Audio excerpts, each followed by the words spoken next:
राम सुदर्शन छत्रसाल महाबली करियो बलि बलि। आनंद यात्रा कड़वी बानी। कल हमने जो बात की थी, विषय हमने रखा था आज में जी। तो बड़े मुनि ऋषि मुनि ज्ञानी जन कह के गए, तीन काल है, वर्तमान काल, भूतकाल और भविष्य काल।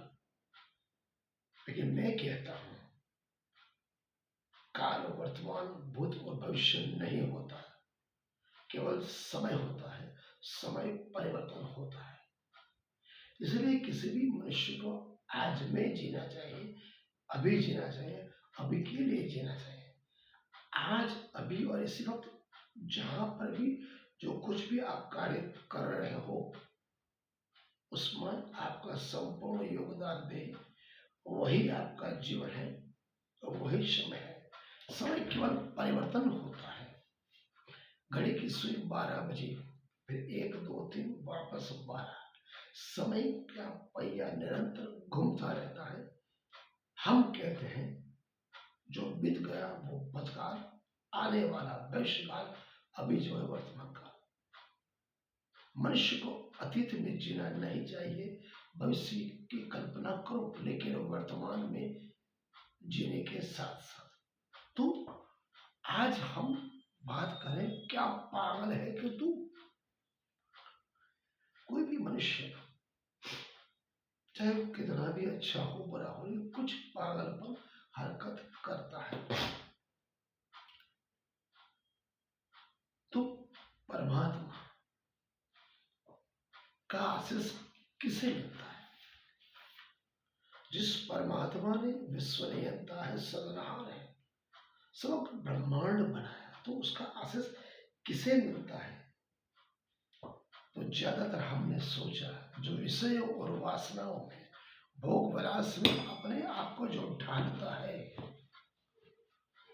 उसे कभी परमात्मा का आशीष नहीं मिलता।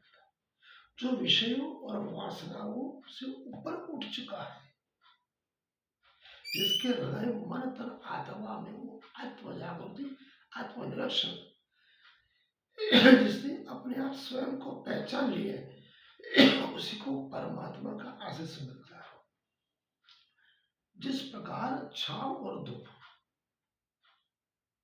एक साथ नहीं रह सकते, जिस प्रकार एक म्यान में 2 तलवार नहीं रह सकती,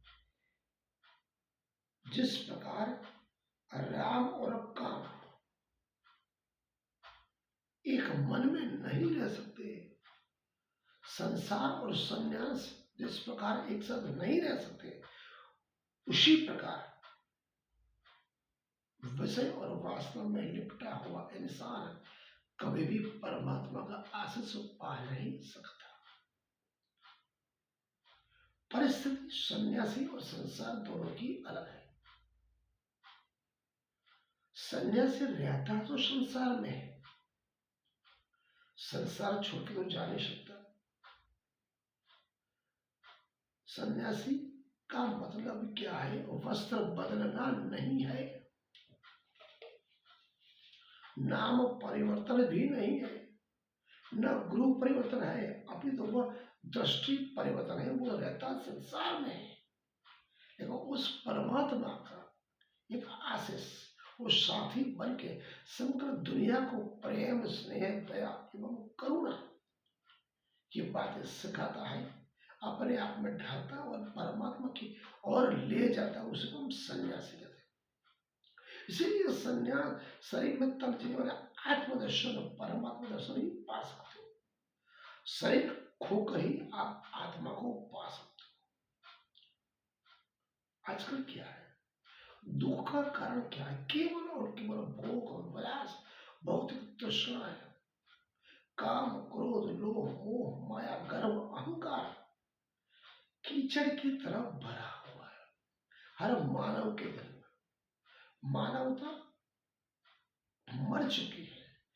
किसी भी मनुष्य में प्रेम, स्नेह, दया, करुणा का एक भी कण बूंद भी नहीं है। बेतहाशा होड़ लगी है भोग विलास के लिए, जबकि मनुष्य को स्वयं को पता है उम्र बीत जाने के बाद शरीर क्षीण हो रहा है, शरीर क्षीण हो रहा है।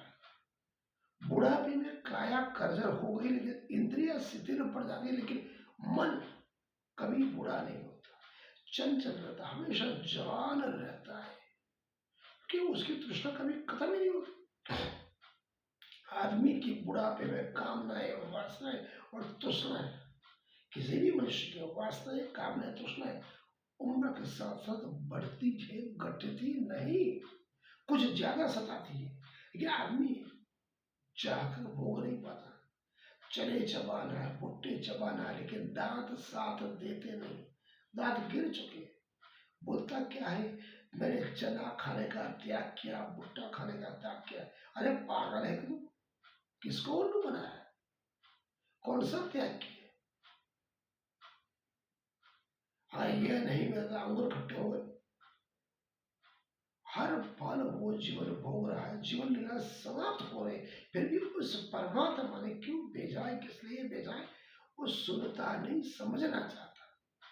मनुष्य क्या समझता है, वासना आकाश के समान है, आकांक्षा असीम है, अभिप्सा आकांक्षा है, कभी बुरी है, भली बात जानते हैं, जब तक हम कामना वास्तव तृष्णा में लिप्त रहेंगे, तब तक हम परमात्मा के अंश को भी नहीं पा सकते।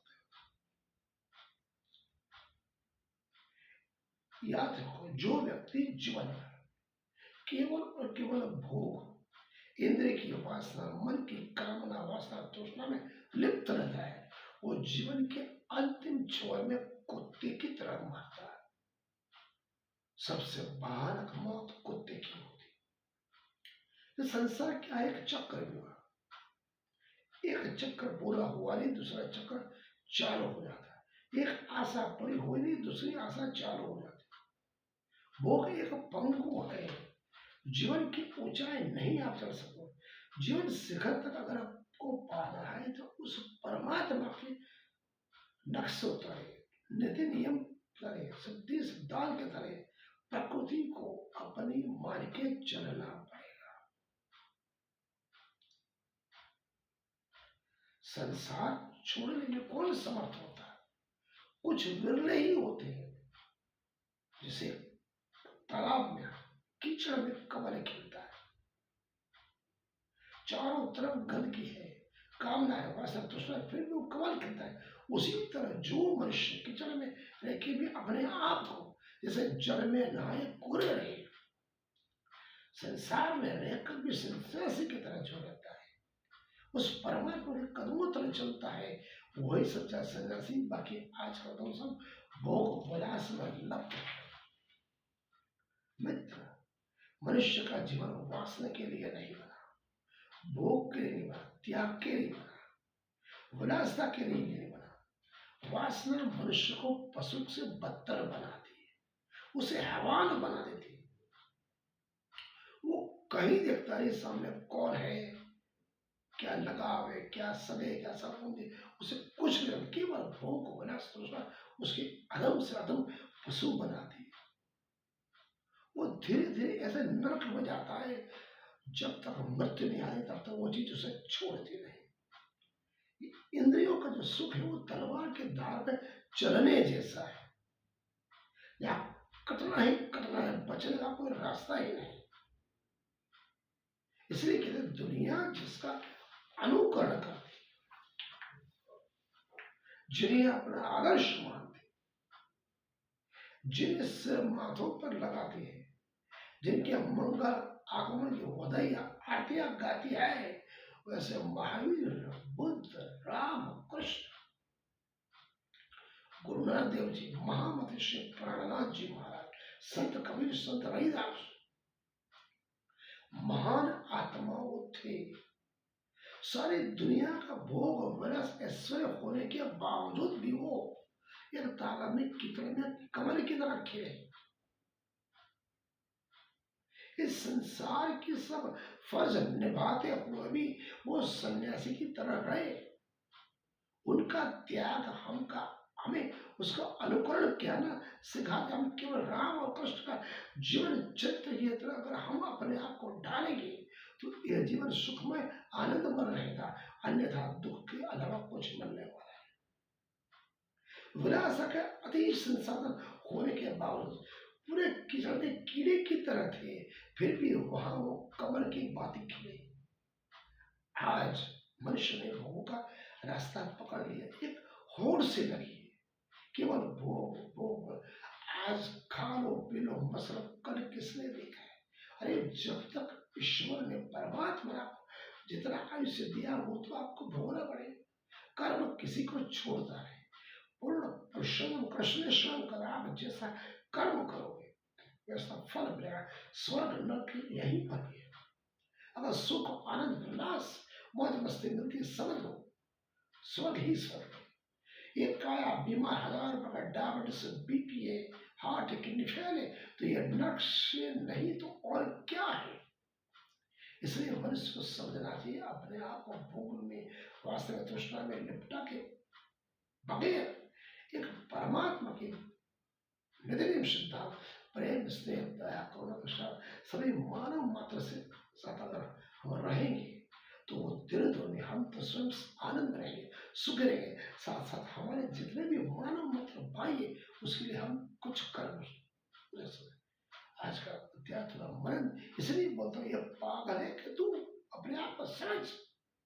इस परमात्मा ने तुझे क्यों भेजा, किस लिए भेजा, किस उद्देश्य के लिए भेजा, उसको समझो और अपने आप को परमात्मा के चरणों में पाओ। आज का अध्याय हम यहाँ पूर्ण करें, मन करें एवं चिंतन करें। राम श्री कृष्ण।